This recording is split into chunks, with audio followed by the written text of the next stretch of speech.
আসসালামু আলাইকুম। Hello everyone. আজকে আমরা দেখাবো একটি LG top loading inverter washing machine 9 কেজির। এটার সমস্যা হচ্ছে যে স্পিন হচ্ছে না, টাইম ঠিকই কমছে, যে ভিতরে টাইমটা 12 থেকে 6 মিনিট পর্যন্ত চলে আসছে, কিন্তু ভিতরে ড্রাম ঘুরছে না। তো এই জন্য আজকে আমরা সেটা চেক করব যে কী সমস্যা।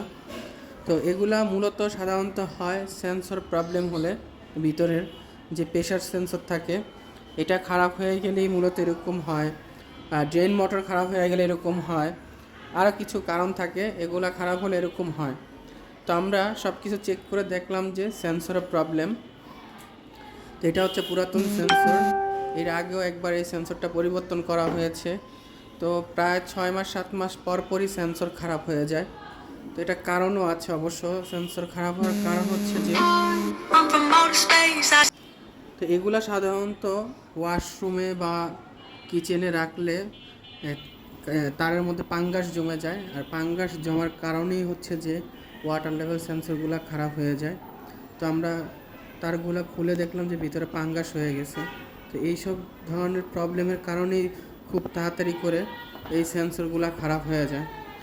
তো যত চেষ্টা করবেন বাথরুমের ভিতর থেকে বা কিচেন রুম থেকে এগুলা দূরে রাখতে হবে, আলাদা একটা শুষ্ক জায়গায়।